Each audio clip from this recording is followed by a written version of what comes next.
What's up, everybody? What's happening? All right, everybody, what's up? I'm live.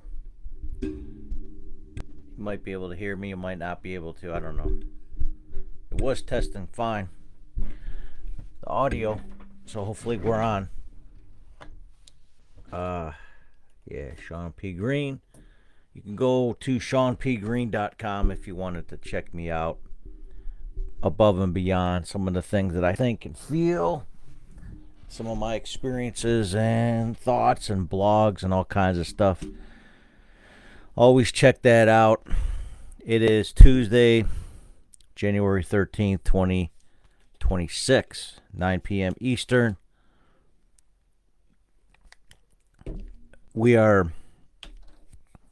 One of the topics was that it is the new year according to the Eastern Orthodox churches. And we kind of discussed this last week as far as the Eastern Orthodox celebrating Christmas. So, Happy New Year to the Eastern world. Lots going on out there beyond the just the basic issues typically been going on for decades in the Middle East.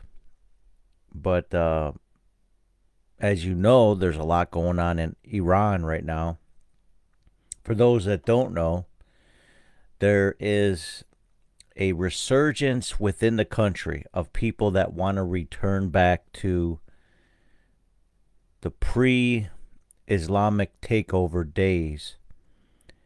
1979 is when the Shah was taken down, and now it's been an Islamic regime ever since by the Ayatollah. So it was taken over by the religious institution, 1979. For those of you who were born before that and around that time frame, I was about 8 years old when that happened. It was a pretty interesting time because a lot of people that were in America were aware and conscious of the people that were hostages. And I remember going to a small Christian school at the time that we prayed every morning to release the hostages in Iran. So that was like a common thing for me when I was younger, growing up. So that was a big deal that kind of pushed, the American people to vote for Ronald Reagan over Jimmy Carter. Jimmy Carter was a man of God, I believe, but he just wasn't fit to be president. But that's just my opinion. Everybody has their own opinion. So Ronald Reagan was voted in, and immediately the hostages were released. But that was a year before the election. Iran was taken over by the Khomeini, the Ayatollah. So it's been a Islamic state ever since, and they've impacted many people and countries surrounding them since then. But those people that know the history of Iran know that they weren't always an Islamic state. Matter of fact, you go back even to records of the Bible. It was an empire. It was ran by a king. It was a monarchy. But they've had the Persian Empire. They've had quite a history prior to becoming this country that's known as Iran. Excuse me. So there's a lot of things the Western world might not be aware of, but certainly people that are Christians or Jews, Hebrews, or whatever. If you've read the Bible, you've read the stories of like Esther, or even Daniel, the accounts of the captivity days when the Babylonians captured Judah and brought them back to Babylon, and Daniel was a part of that.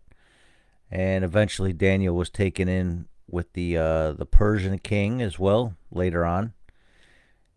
King Cyrus was a big figurehead in Iran or Persia at the time.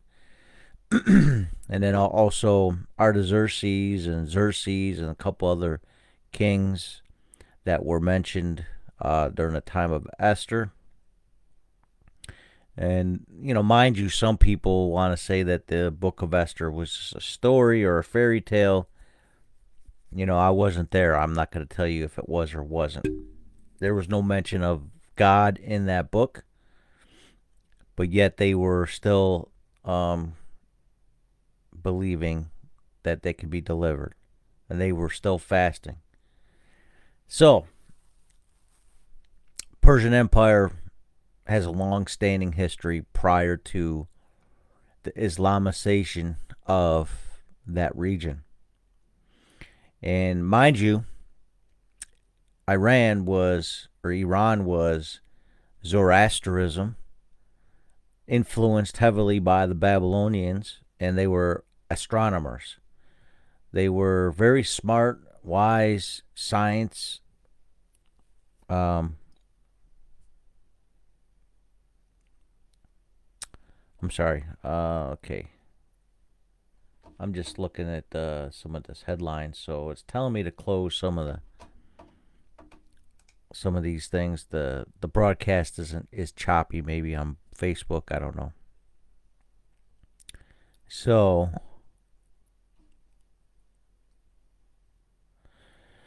anyways, let's move forward with the topics today.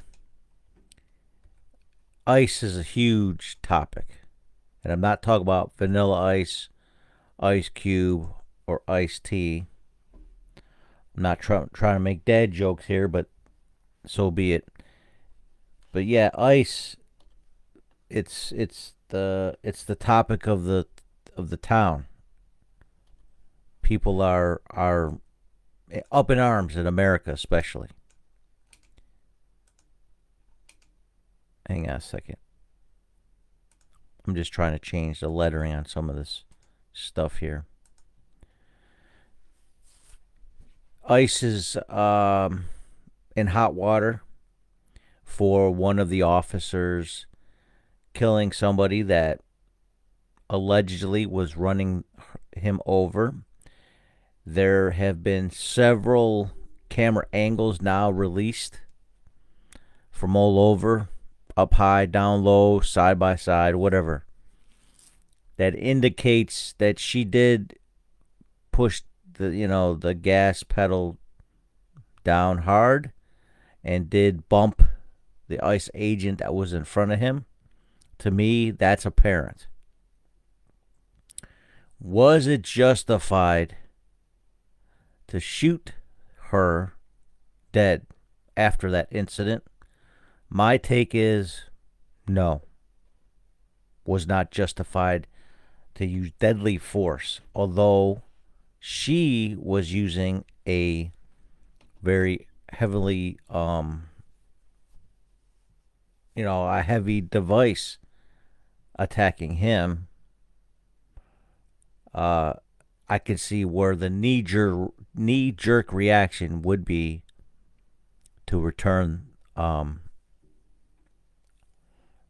some sort of retaliation. So, I don't know the guy personally. I don't know this ICE agent personally, but I have a feeling he believes in what he's doing, and he's pretty excited about doing the job, and given an opportunity to hurt others that oppose what he's trying to do, I think he was willing to go all out based on the training he was given. He was trained to be this way. anybody who's a law enforcement officer of some sort, whether it's federal, state, city, whatever, you are taught and trained how to use lethal force. Even myself in the military police, we were trained to use military force or lethal force. We trained with the Marines. The Marines also trained alongside with us. And they actually trained us in lethal tactics. That's part of law enforcement. Was it meant for us to be hyper about it and go out and look for somebody to destroy and kill and, hurt somebody? No. It's a tactic used for self-defense or in response to a threat. So there is restraint that's necessary for some people that some people might not have. They don't have the ability to show some restraint.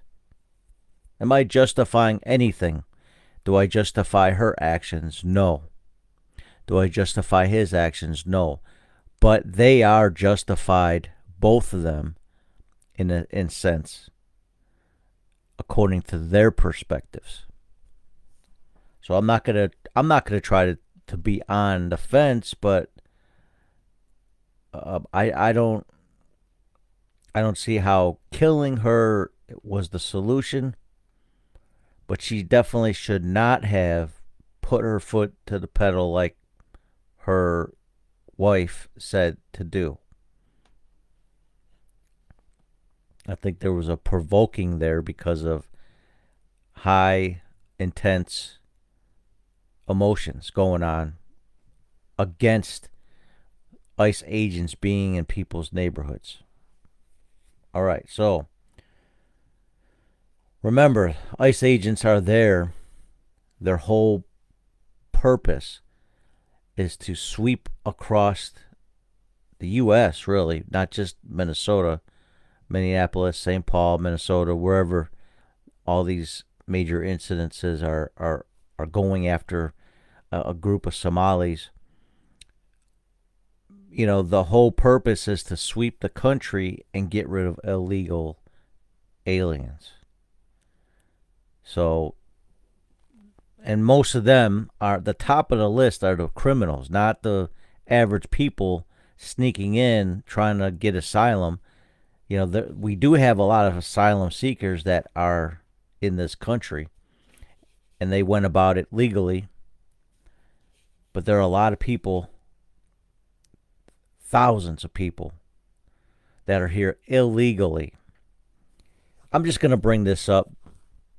I'm not trying to bend anybody's ideas politically, but when the 2020 election came, there was a spike of 11 million votes for Biden. Came out of nowhere.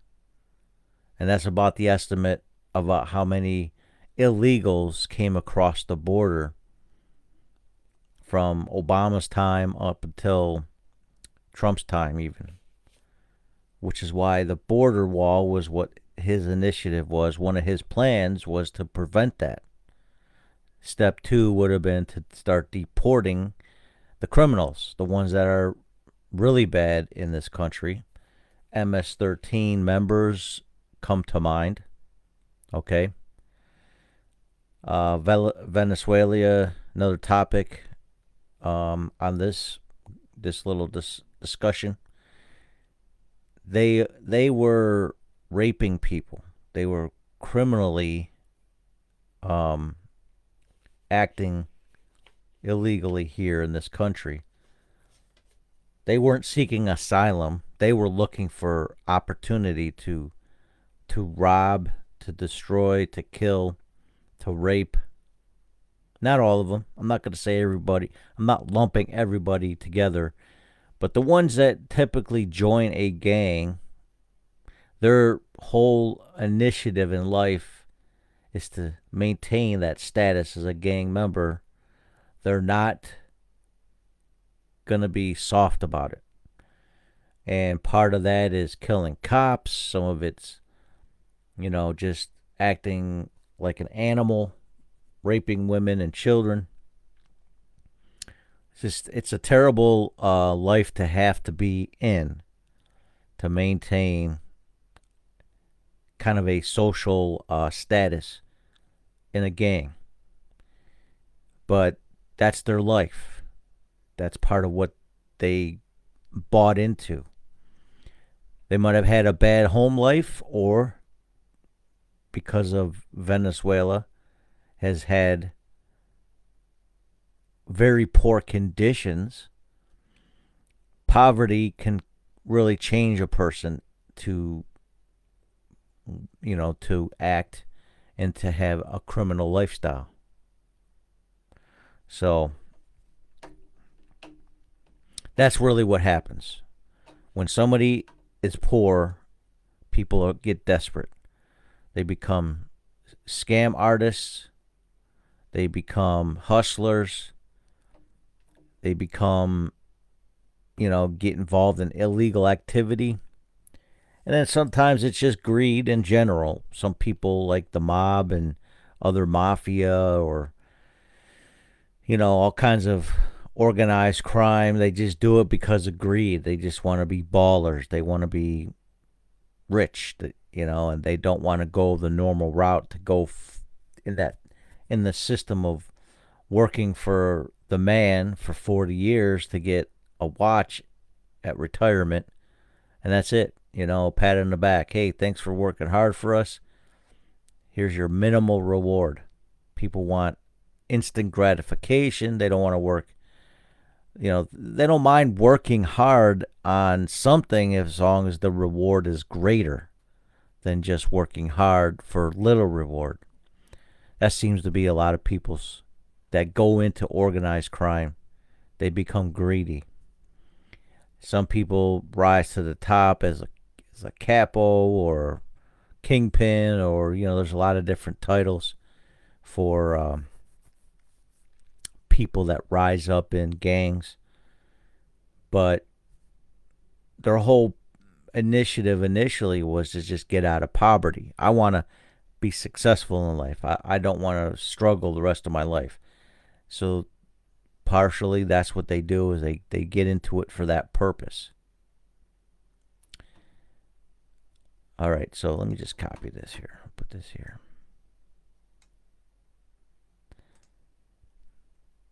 All right, so with that said, it's kind of all spilling over the Israeli situation, the Ukrainian situation in Russia, turmoil around the world, and in America. The world seems to hate America and Americans, those of us that are born and raised here, yet they want to be on this land, reaping the benefits that we might have taken advantage of or take for granted. So I can't blame somebody for wanting to have a better life, but the means going about it. Like 50 Cent, he was like, get rich or die trying. That was the mentality. A lot of these people come here from other countries. This is their mentality. So you're going to have people that are willing to do anything to have success, to have some sort of life, the struggle. The opposite of that is true, because there's a lot of people that are just lazy. They don't do nothing. They haven't done nothing for family. They haven't done nothing for friends, for community. They've done nothing. Some people, they reap benefits and they watch TV all day. And I'm not talking about someone who's elderly, who's less capable. I'm talking about somebody who is 20 years old.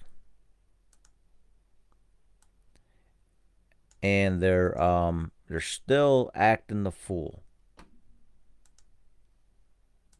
They're still acting like the world owes them something. They don't want to work for nothing. They had a bad life, so they want to take advantage of everybody else. And the ones that do work hard, they don't care for. They don't. They can care less how they deal, how they live. Give me a second here.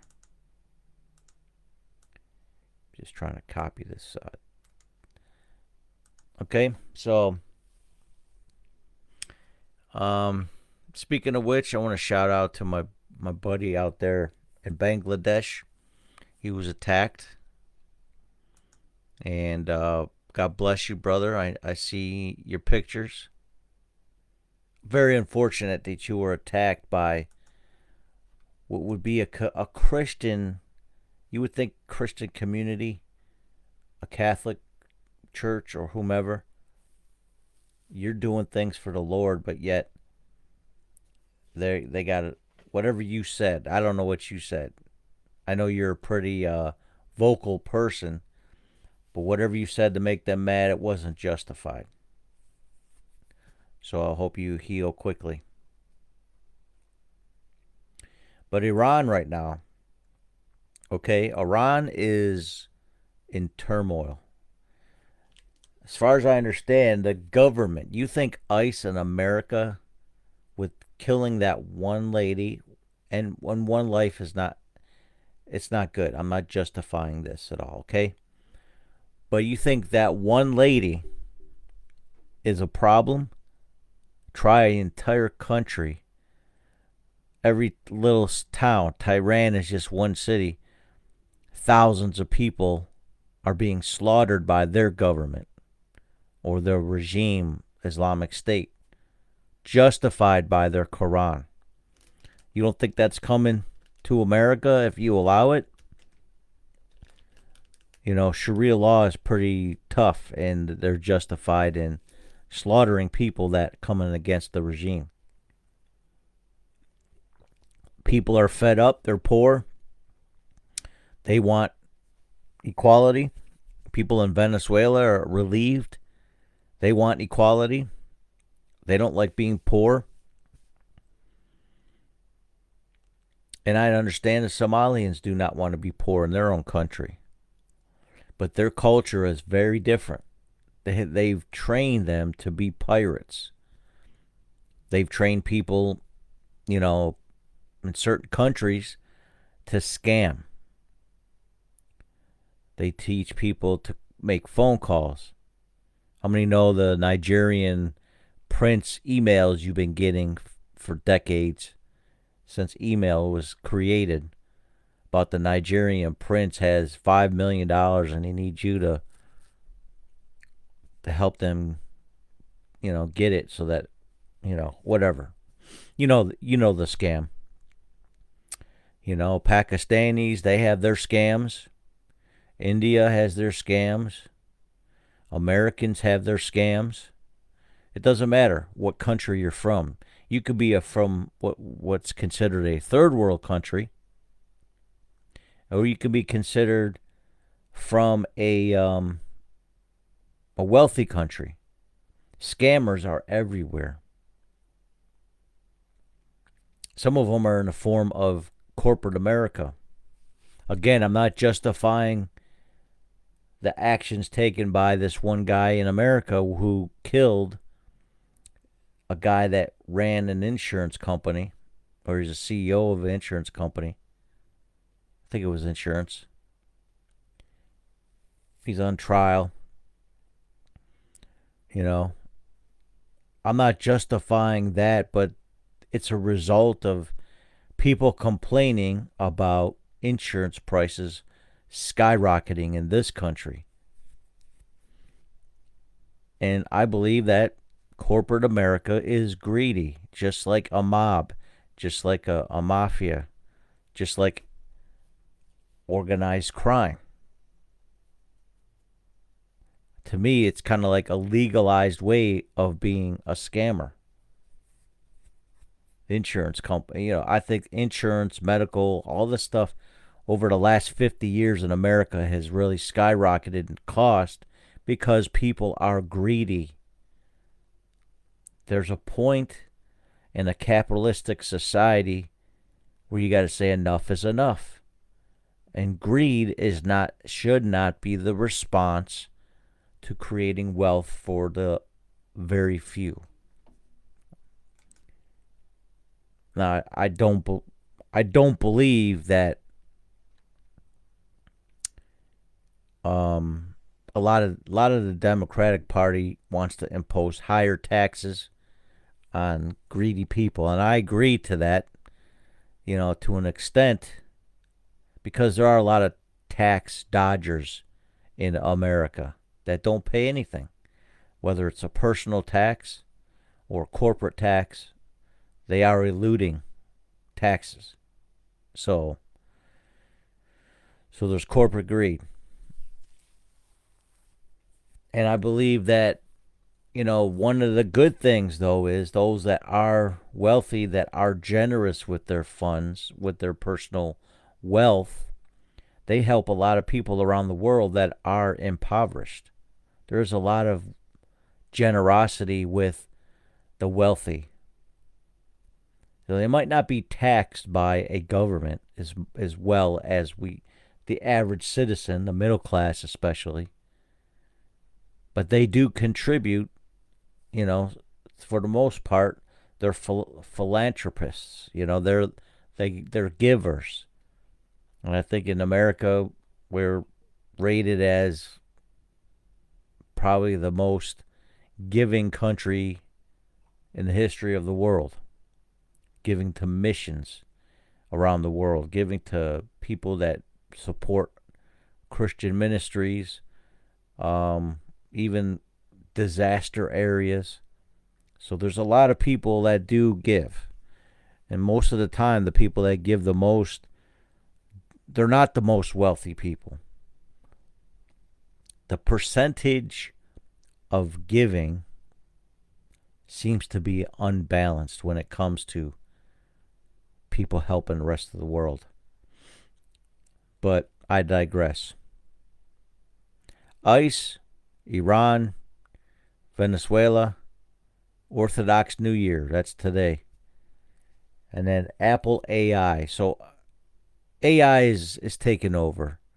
Content on YouTube, I just see more and more AI generated videos and audio and all kinds of content.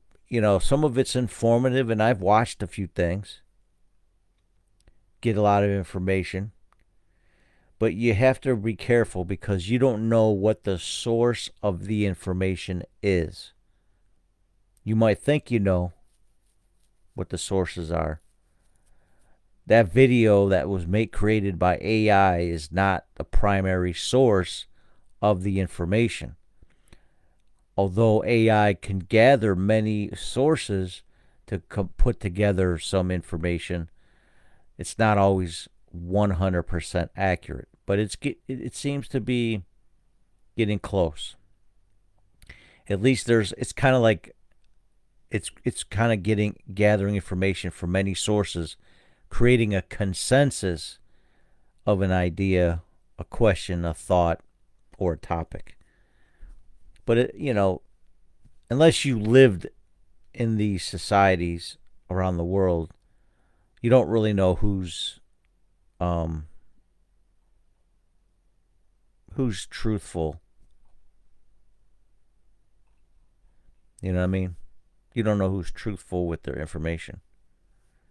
So a lot of third party and second hand information is kind of scooped up in solid information. But AI seems to be the go to in a lot of things. So Apple is in this race now for AI. Has a new AI server chips that are reportedly coming out this year.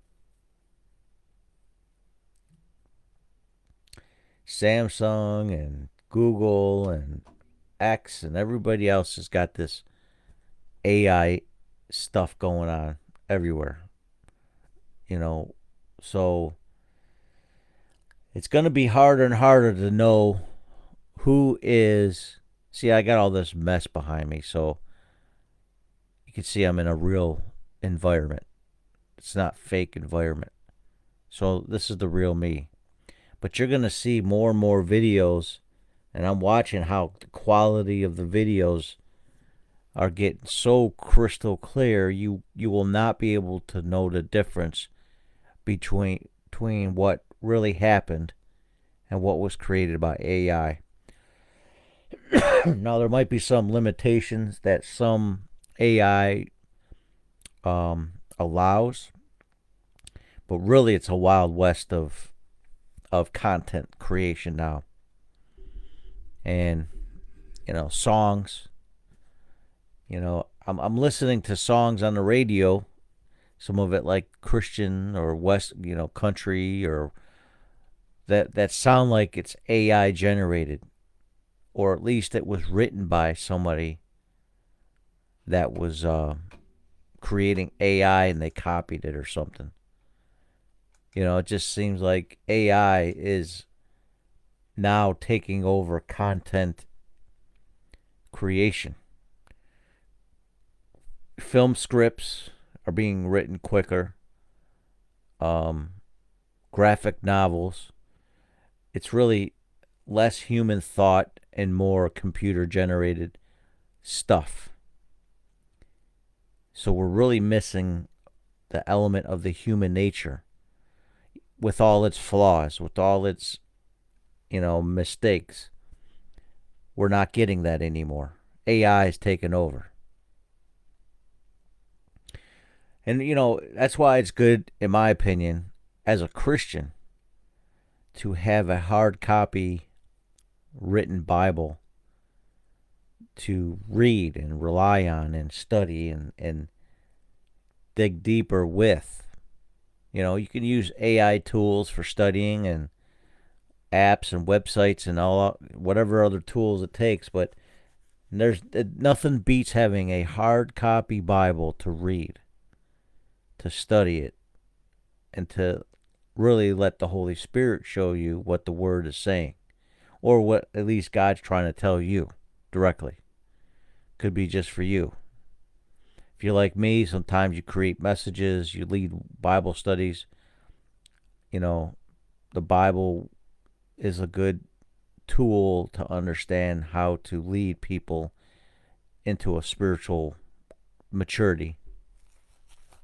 But as far as brain candy is concerned, facts and details and all that stuff, it could be good and useful, but sometimes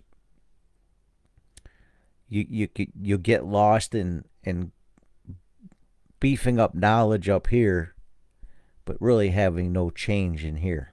So, and I think a written Bible is helpful because it's personal between you and God while you're reading it. And nobody's going to overnight change the text. Erase half your Bible and then put new words in it to change meaning and purpose and plan and the storyline and characters. Not saying that that's happening now, but AI could completely rewrite the history of mankind and the Bible and the texts of every religion in one night.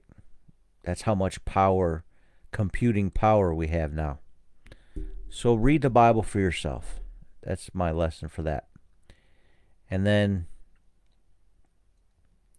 know all the facts before creating a judgment.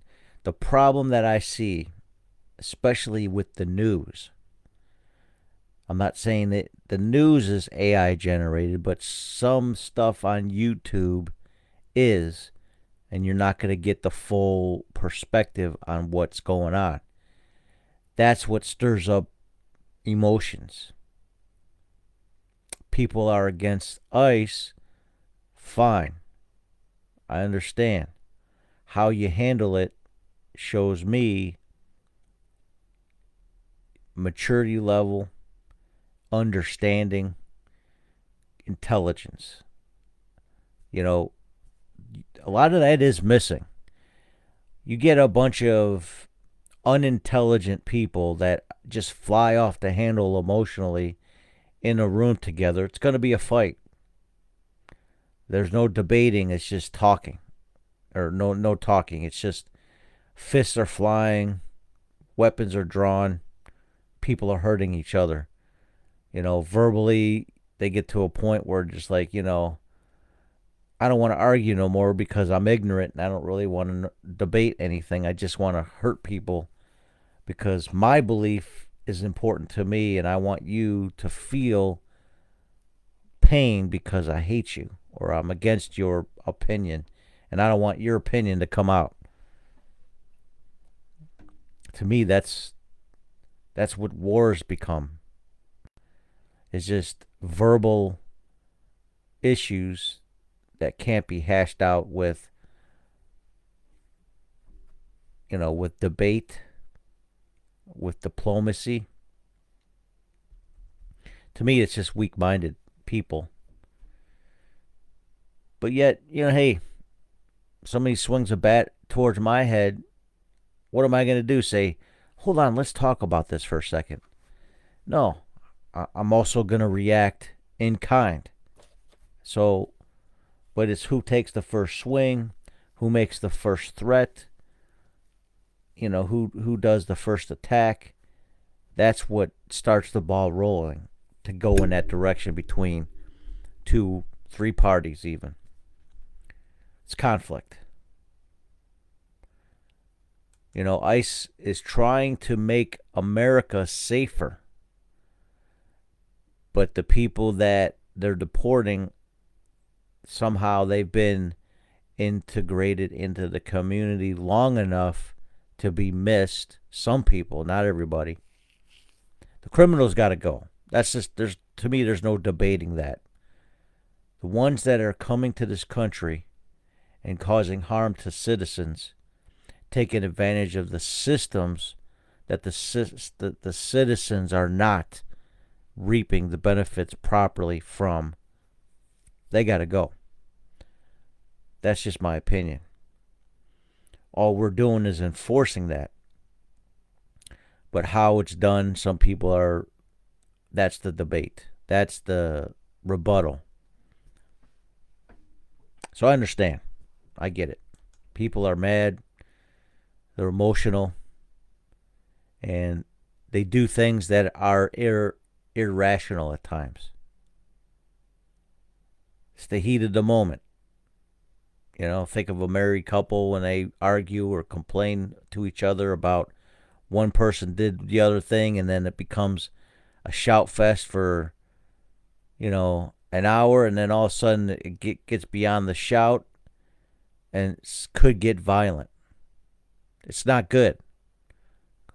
Human emotion has to be subdued, and usually that only comes by self-control and really intelligence. Does that mean that an intelligent person can be violent? No. If anything, an intelligent person should have the same basic self-defense mechanisms physically that anybody should have. Everybody should know how to defend themselves. In this country, we have guns, mostly against the government's tyranny. It's another debate. Kathy Hochul in New York State trying to make more laws against illegal guns. But it doesn't come against the illegal guns owners. It comes against the legal gun owners. You can't, and they don't want to debate these things. They just want to control guns. Period. They're trying to control the guns everywhere. And you can make, here's the point, and I'm going to stop with that. If guns that are illegal are in the system on the streets, guess what? You're not going to stop it. You could do some busts here and there, but it's crime. It's illegal. No matter how many new laws you create, it's still going to be people trying to come against that law. They're still going to try to do things illegally. You can't stop people. You can't stop people from breaking the law. but you can enforce people that break the law to be, if they're from other countries, to be forced out. No longer have opportunity to be citizens. I'm not talking about somebody just gets caught with a weapon, but somebody that uses a weapon for crime. That person should be wiped off the list to be eligible to be a U.S. citizen. Period. You got to pay for crime. You got to pay for doing the wrong thing. Even God has laws in his Bible, the Torah. He put the laws out there not to show how strict he was, but to show Israel how he feels about certain things. And he wanted to see how obedient they would be. So the laws weren't, number one, they were against his will, but number two, it was the test of obedience. Will they be able to adhere to that law? And they couldn't. A lot of people can't. That's why it's called repercussions. That's why you pay back. There's rules for breaking a law, and then there's payback for that law that's broken. So, again, I'm sad to see that woman was murdered, okay? But it was provoked. I don't care what anybody else says and thinks about that. It was provoked. So we can debate that all day and night. If somebody's going to attack you with a vehicle and you had a weapon and you're law enforcement, see, you don't know what you would do unless you were in that situation. You don't know. Some people might know themselves, and that's why you're not in law enforcement, because maybe you would be trigger happy yourself, okay? But nobody knows what they would do in either seat. Somebody sitting in the truck or somebody standing in front of the truck. You don't know what you would do if you were in that situation. It was a confrontation. It was a heated moment. Anything can happen. So, but I do feel sad for the children. And, I'm not taking away the citizens that, the wife that was a veteran and so on. I'm not going to take that away from her. Okay? But there was a provoking. And the provoking, I understand, was out of the frustration that they didn't believe in those policies that were implemented by the Trump administration to get rid of illegal immigrants. It's one thing if you're trying to deport somebody with a clean record that wanted asylum in this country, and they haven't gone past their visa limit in this country. Those people, they're safe. In my opinion, they're fine. They're safe. But the minute you start doing anything illegal, or you go past your visa limit, listen, I went to Pakistan. If I would have stayed past the 3 months they allowed me, do you know what they would have done to me there? Anything they want. Even in Mexico, I was in proximity of Tijuana, Mexico, being in the Navy in San Diego. You go down there, it's their land now. It's their territory. They gave you permission to come to Mexico. I don't know how many times I was stopped by Mexican police, the federales, whatever. They could have put me in jail just because. Just because. With no due process, with no system of having a clear time of accounting for whatever charges were given to me. I could spend 5 years there for a traffic violation. It's it, people don't understand this. People come to this country. It's a privilege to be in this country. And our ancestors all worked hard, black, white, Spanish, Asian. Anybody that's come to this country legally, planted roots here, building families and multiplying their community base. People have worked hard to get to this point.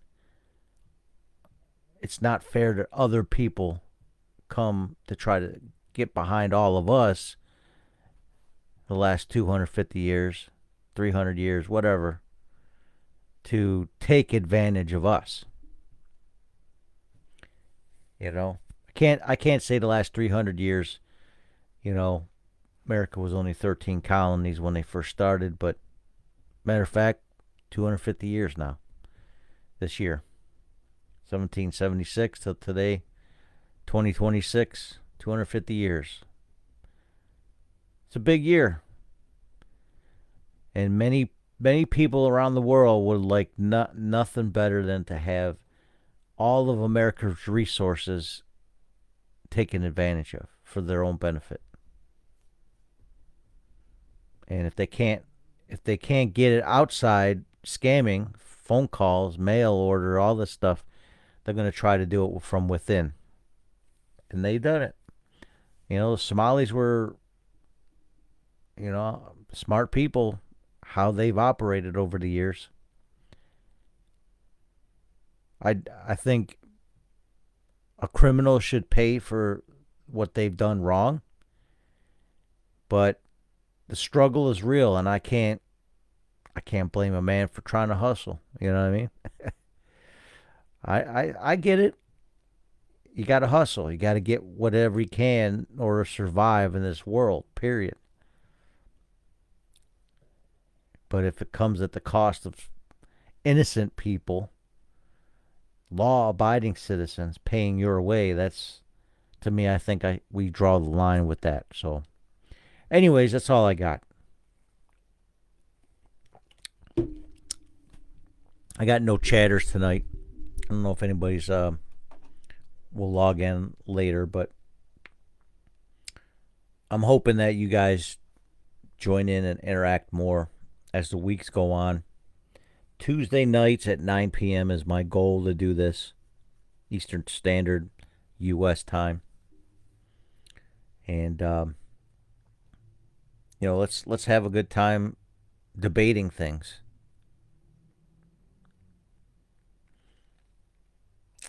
And if you guys have anything else you want to say or comment, or if you got a question, or if you want me to bring something up that you're afraid to bring up, you can remain anonymous as a tipping, a tip for a topic. DM me if you need to, but let's talk. Let's debate. This is a forum that we can use together. You, me, and the rest of the world. Amongst other forums that are already out there. All right, Shawn P. Greene, the weekly debate club at the Theology, Philosophy, Science, and Culture Facebook group.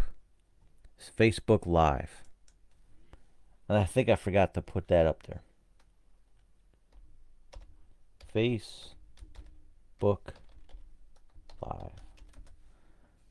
This week, I chat with you about the latest controversies: ICE, Iran, Venezuela, Orthodox New Year. It's not really a controversy, but it is a counter, calendar-wise with the Catholic Church. And then the Apple AI. AI is very controversial. I'll read two more headlines. The Night of the Seven Kingdoms review. The new Game of Thrones prequel. Maybe you want to talk about that another time. It's part of our culture. Sad news from Jackson Brown's son, Ethan Brown, died from fentanyl.